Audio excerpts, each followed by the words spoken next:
उस समय रमेश की उम्र कोई 22-23 साल थी और आप लोगों को तो पता ही है कि गांवों में इस उम्र में लोग बच्चों के बाप बन जाते हैं, मतलब परिणय बंधन में तो बंध ही जाते हैं।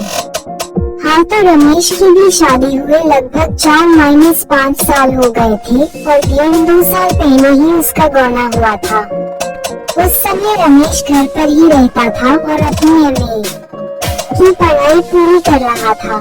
ये घटना जब घटी उस समय रमेश एक 20-25 दिन की सुंदर बच्ची का पिता बन चुका था।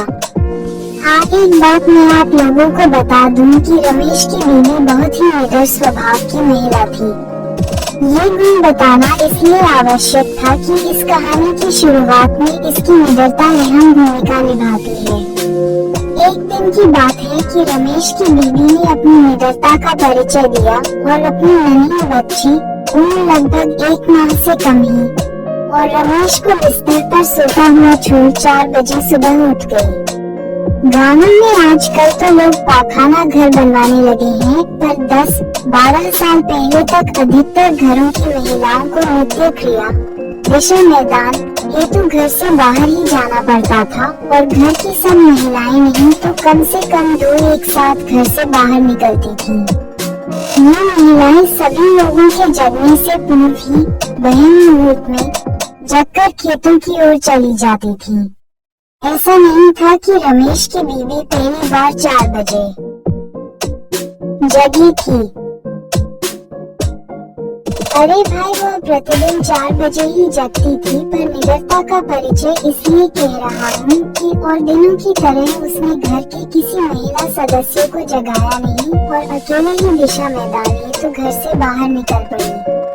दरअसल गांव में लड़कोरी महिला जच्चा, जिसका बच्चा अभी 6 महीना तक का न हुआ हो, उसको अर्वांती बोलते हैं और ऐसा कहा जाता है कि ऐसी महिला पर भूत प्रेत की छाया जल्दी पड़ जाती है या भूत प्रेत ऐसी महिला को जल्दी चपेट में ले लेते हैं। इसलिए ये अर्वांती महिलाएं जिस घर में रहती हैं वहाँ आग जलाकर रखते हैं या कुछ लोग इनके तकिया के नीचे चाकू आदि रखते हैं। फिर रमेश की बीवी ने अपनी निडरता दिखाई और वह निडरता उस पर भारी पड़ी। वह अकेले घर से काफी दूर खेतों की ओर निकल पड़ी।